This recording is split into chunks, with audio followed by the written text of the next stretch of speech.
O terceiro segredo começa com as palavras, abre aspas, em Portugal se conservará sempre o dogma da fé, etc. É possível que as palavras que se seguem no terceiro segredo de Fátima sejam algo como o seguinte, abre aspas, em Portugal se conservará sempre o dogma da fé num restante de fiéis, ou entre aqueles que são realmente devotos a mim, ou até a grande apostasia. No dia 19 de setembro de 1846, a Nossa Senhora apareceu a duas pequenas crianças em La Salette, França, e disse-lhes o seguinte, abre aspas, Roma perderá a fé e se tornará o assento do Anticristo. A Igreja estará em eclipse. O padre Hermann Kramer era um padre católico que passou 30 anos a estudar e a escrever um livro sobre o Apocalipse. Ele escreveu sobre a profecia de São Paulo que diz respeito ao assentar do Anticristo no templo de Deus, abre aspas. São Paulo diz que o Anticristo se sentará no templo de Deus.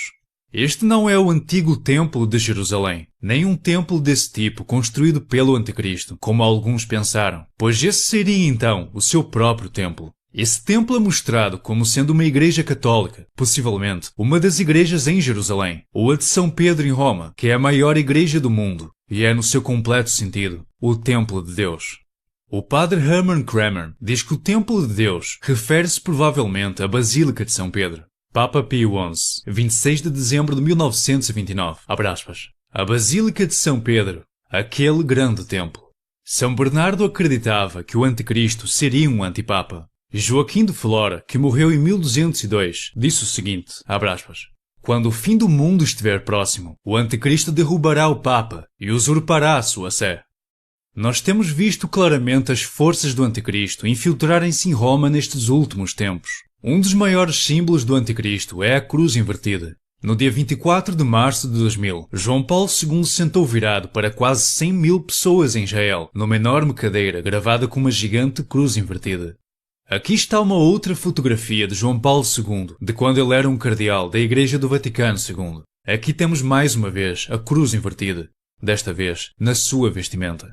No Novo Testamento, a palavra Anticristo é apenas mencionada 4 vezes e nem uma vez no Apocalipse. É mencionada 2 vezes nas Epístolas de São João. Primeira Epístola de São João, capítulo 4, versículos 2 e 3, abre aspas.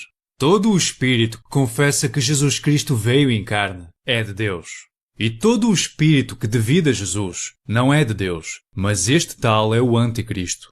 Primeira Epístola de São João, capítulo 2, versículo 22, abre aspas.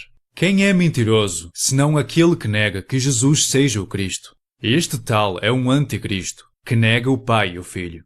Anticristo é definido como aquele que nega que Jesus é o Messias e também como aquele que diz que Cristo não é um único Cristo, mas que ele é mais que um, ou está em todos, ou em toda a gente.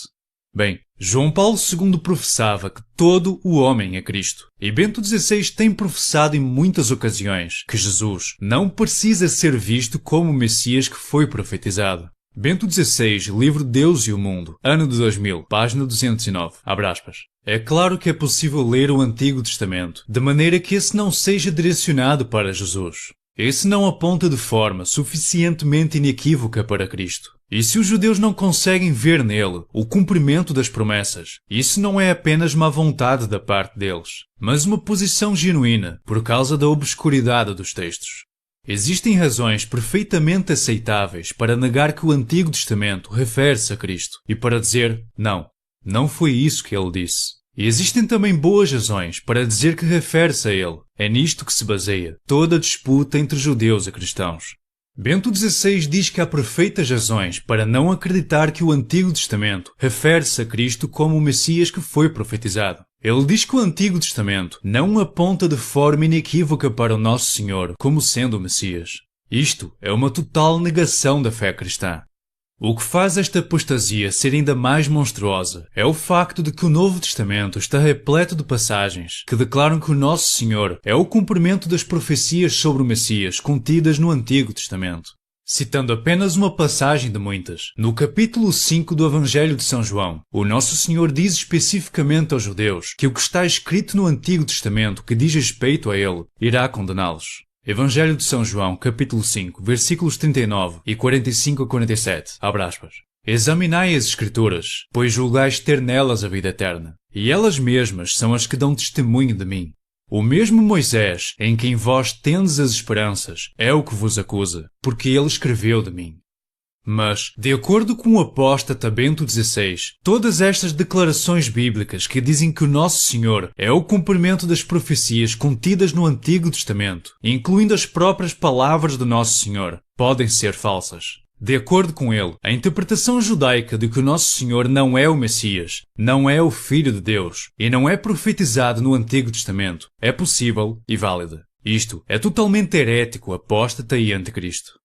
Bento XVI também nega Jesus Cristo no seu livro A Minha Vida. Bento XVI, A Minha Vida, 1998, páginas 51 e 52, abre aspas. Fui compreendendo progressivamente que o judaísmo e a fé cristã, tal como é descrita no Novo Testamento, são dois modos de apropriação da Sagrada Escritura de Israel, que, em definitivo, depende da posição assumida para com Jesus de Nazaré. A Sagrada Escritura, que nós hoje chamamos Antigo Testamento, está aberta a ambas as perspectivas. Bento XVI declara, mais uma vez, que as Escrituras estão abertas para a interpretação judaica de Jesus, que Jesus não é o Filho de Deus. É precisamente por isso que Bento XVI repete frequentemente a heresia de que os judeus não precisam de acreditar em Cristo para se salvarem. Em 2001, Bento XVI escreveu o prefácio para um livro chamado O Povo Judeu e as Suas Escrituras Sagradas na Bíblia Cristã. O livro alega que a antiga aliança ainda é válida e que a espera dos judeus pela vinda do Messias é também válida. O que também é interessante é que João Paulo II apontou Joseph Ratzinger, agora Bento XVI, como prefeito da Congregação para a Doutrina da Fé em 1981. Portanto, na presença de João Paulo II, Ratzinger exerce todo o poder que João Paulo II tinha.